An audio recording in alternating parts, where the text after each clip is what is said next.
So in this huge shift to remote work, we're all celebrating the freedom, right? The flexibility, but there's one skill that's become the absolute non-negotiable foundation for success. And that's self-discipline. Today, we're going to break down why this isn't just a nice to have trait, it's the very core of a thriving remote career. So let's just start with what self-discipline really truly means. This right here is maybe one of the most powerful definitions of self-discipline out there. Think about it. It's not about motivation, because motivation comes and goes. It's about taking action regardless of how you feel.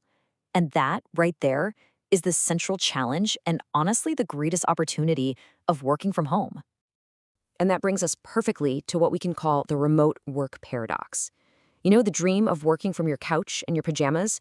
It comes with a hidden price tag. And that price is a whole new, much deeper level of personal responsibility. To really get this, we kind of have to reframe how we think about discipline. It's not a punishment, not at all. It's the linchpin, that single, crucial piece that holds the entire structure together. Without it, the whole system of remote work just collapses for you as an individual. It's the very thing that actually empowers you and gives you real freedom. Okay, so look at this.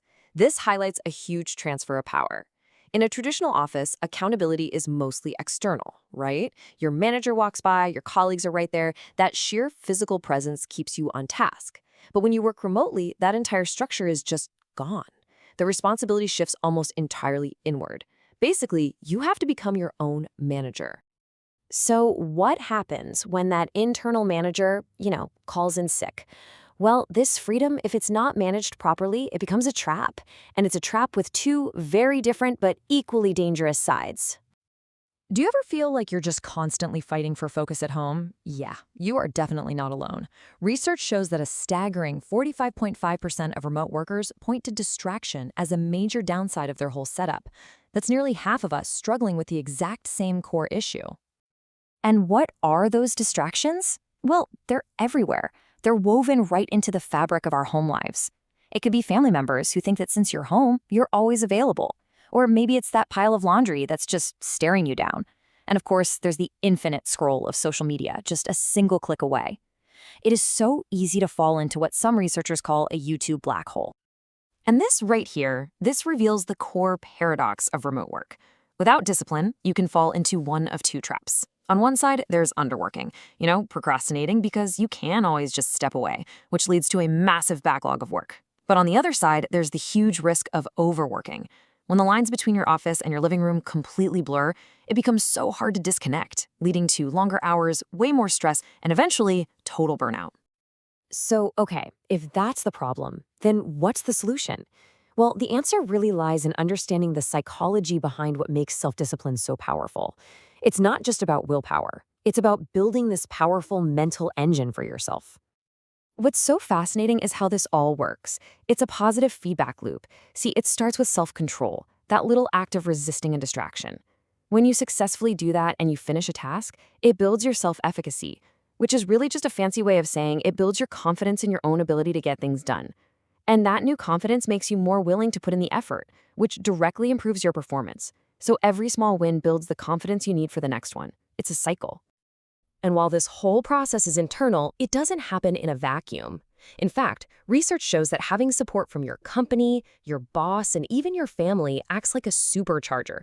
It strengthens the entire cycle, making it so much easier to use that initial self-control when you know you've got a safety net.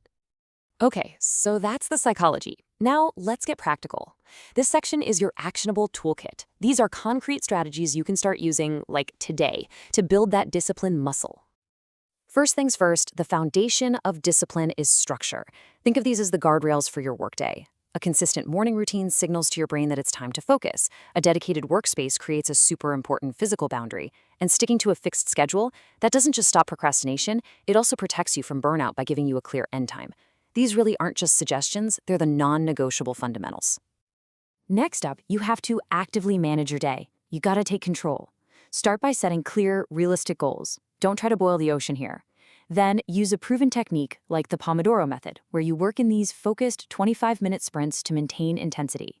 And finally, track your progress. Seriously, checking items off a list isn't just satisfying. It fuels that psychological feedback loop we were just talking about. And listen, you don't have to do all this alone. Technology can actually be your ally. Use focus tools to block distracting websites. It's like an externalized form of willpower. Project management tools like Trello or Asana, they make your work visible and trackable. Technology can actually enforce the very discipline you're trying to build. All right, let's zoom out for a second, because this isn't just about your individual success. Individual self-discipline is actually the bedrock of high-performing remote organizations. It truly is defining the future of work. See, a lack of discipline is never just a personal problem. In a remote team, everything is interconnected. When one person drops the ball, it doesn't just stop with them.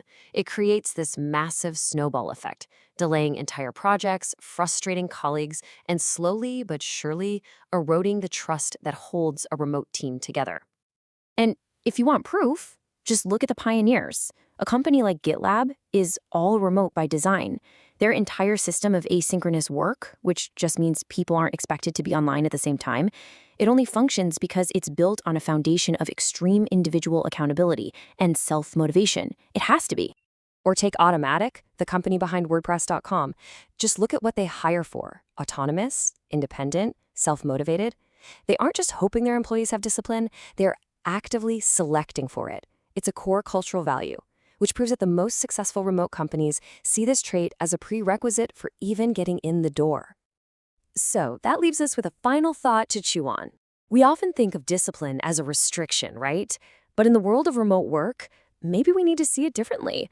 Maybe self-discipline isn't a cage. Maybe it's the price you pay for true, sustainable professional freedom.